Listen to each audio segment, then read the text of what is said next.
Ils sont responsables. Ils sont responsables.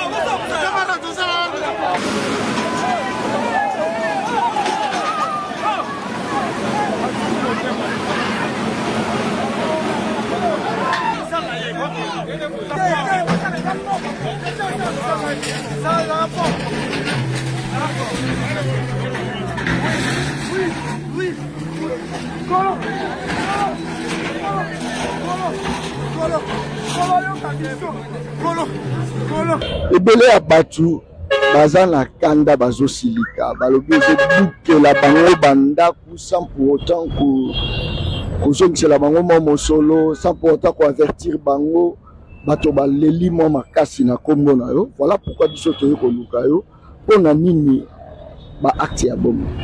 Bon, mutu akoyebisa yo ke d'abord merci mingi mpona mutuna na yo. Mutu akoyebisa yo babuki ndako na ye bayeka babuki sa baavertir ye a moto alukuta.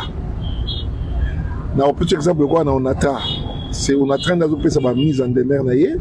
Nous venons les accompagner en tant que ville parce qu'on a trois ans à doit au Bukate.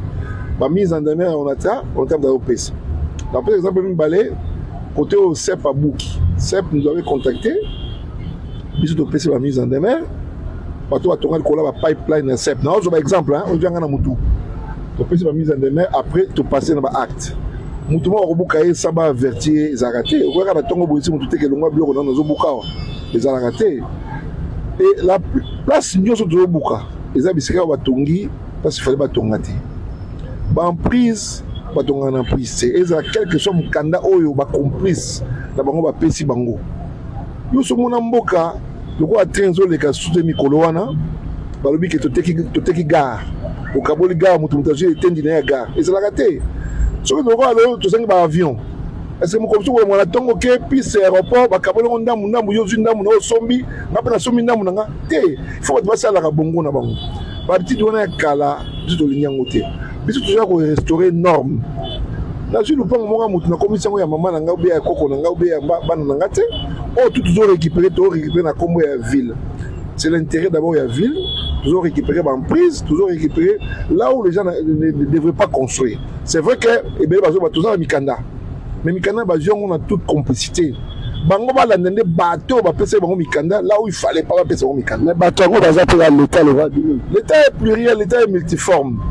L'état yoza l'état ndingo za penza pe l'état. Ngapena na bona l'état. Ba landa bateau o ba pese bango Mikanda.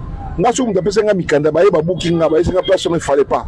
Nga fona na muto apesa nga Mikanda la biso yo pesa nga Mikanda ndenge ko funda ministre ya ko buka te nga na o restaurer la norme ya ville. Norme urbaine naza mpona ko restaurer yango bango fo balanda nde bato bapesa ngo Mikanda yo pesa nga Mikanda yo ndenge nini babina nga place où il fallait pas kotonga mais yo pesa nga ndenge nini landela mutu apesa ngo Mikanda. Mais droit à logement et l'état mutu azwaka prise en charge que tant l'état buki et que population na vandi na balabala pour la solution. Ce sont des complices ba complices na bato apesa ngo Mikanda la plupart bisika au monde na bato na ba ni est censé ignorer la loi. Yo mon mboka ni ton plus exemple eucalyptus ezaki parc ya l'état ezaki place urbain sur imagine ni eucalyptus et s'est transformé comme ba magasin comme boy et c'est la raté yo ke na mboka moko oya mukilo comme bisika moko ezaka place awa et comme mapanga bato et c'est la raté emprise emprise publique et tikalaka publique jamais qu'on s'est transformé comme ba bien privé ba tchango na patrimoine public privé à l'état et c'est la kana ngote donc to banga l'état to tika lokuta soki oketonga pembe na mai oketonga pembe na ba berge atoza na certificat eza na sens te landela mutu apesi ke certificat wana loba na yeke yo opesa nga certificat bisiko yo ndenge nini. Nous récupérons tout ce qui est à l'État.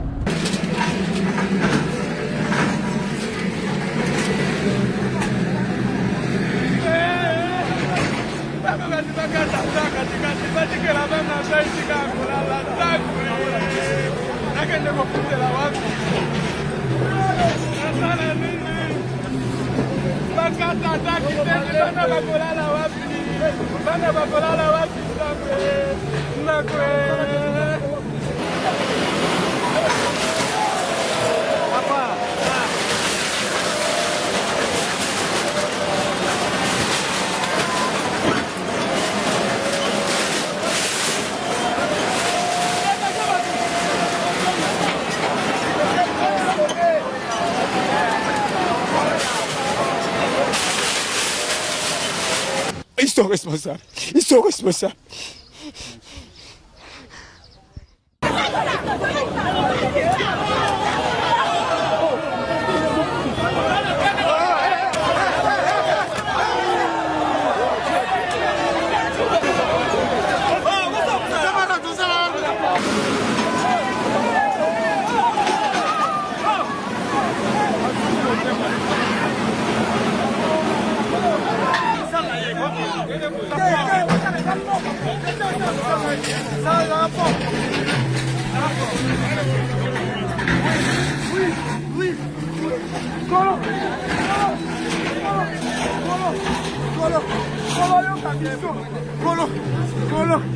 Colo,